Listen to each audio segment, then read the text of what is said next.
Alright guys, welcome back to another Project Grady update. You can see right here is the new cabin panel. I left the door off because I'm not sure if I'm going to do this side yet.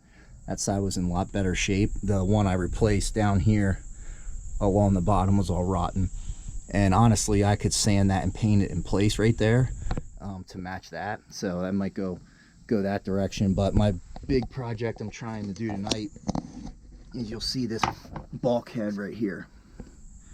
I'm gonna cut that out, and that'll give me some wiggle room to remove the main tank and see what that looks like. Hopefully it's in good shape that I can just secure it. These boards need to come out, and I'm considering moving it forward and just getting rid of the auxiliary tank and just have, I think this is 94 gallons, so that's more than enough fuel than I'll ever need. If I ever go way offshore, it would be on my dad's boat anyway, because it's a lot bigger than this one. So I'm thinking maybe move this forward, and at least I'll be able to inspect under there if I move the tank forward. So that's the goal for tonight. Let's see if we can get it done.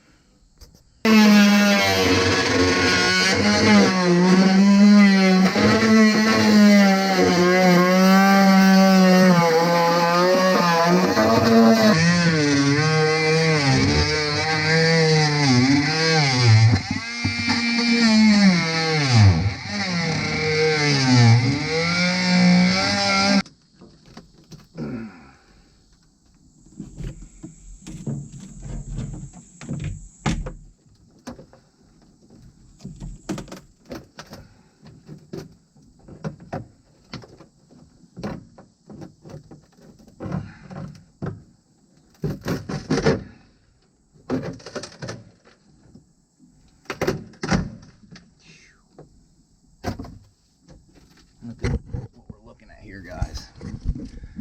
Rot everywhere. I mean, that is so wet. Definitely needed to come out. I'm gonna grab a pry bar and a hammer and get the rest out.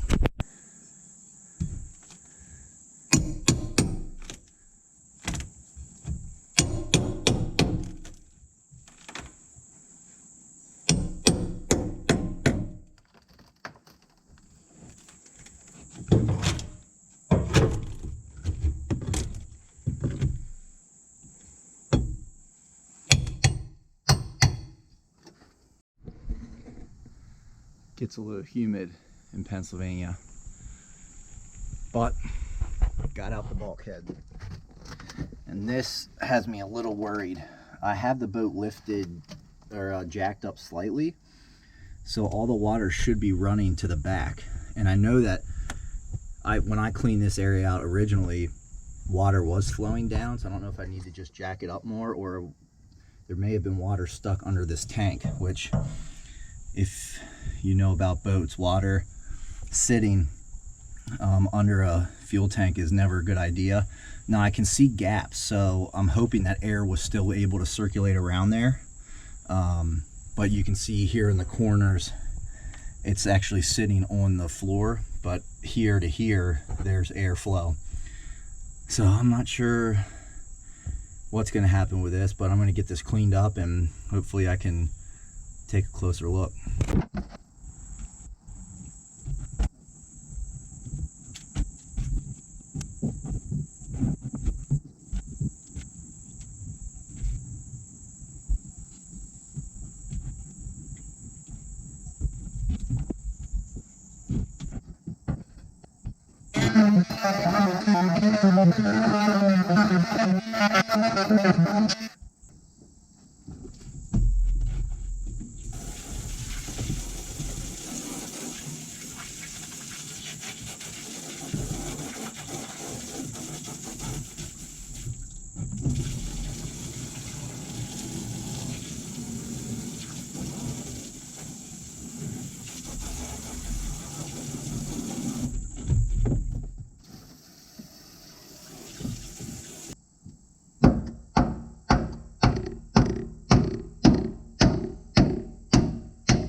it came from factory that way, but It just seems very strange that you would use non-fiberglass or epoxied or, you know, on a fuel tank. Like, obviously water's going to get in there at some point, but I don't know, that's just how they made them back then.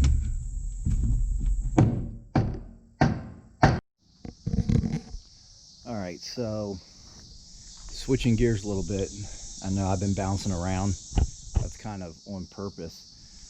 So I got the auxiliary hatch hose down and the retaining brackets for the gas tank off, and I'm just gonna let that, you know, air dry. All that water I sprayed in there, I'll just let it dry, and I'll get back to that. But this is the next project. I need to get the grinder out, and I need to grind off all this wood that needs to come off so I can get back to fiberglass. And then my next step will be laying some chop strand matte fiberglass, then a new piece of wood, and then fiberglass over top. So this becomes a new hatch and it'll have some rigidity to it. So bumping around a little bit. Hope you can keep up.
All right, guys, I had to move inside, lost daylight out there. So what I'm doing right now is I'm gonna paint the door the same paint and color as I did the divider, so that that whole wall will match. It's that light gray textured paint. This isn't bad, but it could use some loving. It's a little darker, and I'm going to be painting the rest of the trim on the boat gray anyway, so might as well start with the door here. I need to figure out how I'm going to replace these. You can see I'm missing two bottom pieces. I don't think that'll be difficult, but we're going to paint this first and see if I can come up with a way to fix those and get those bottom sections in. All right, let's get to it.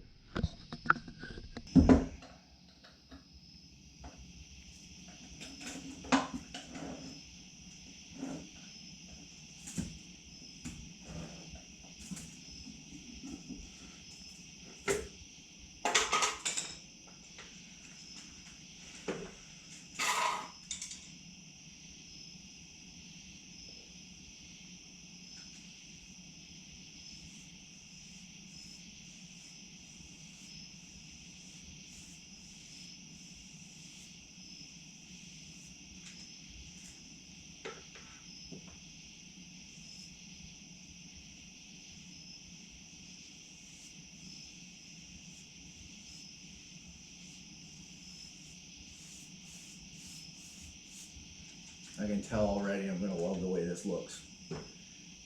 It's keeping a little bit of the grain.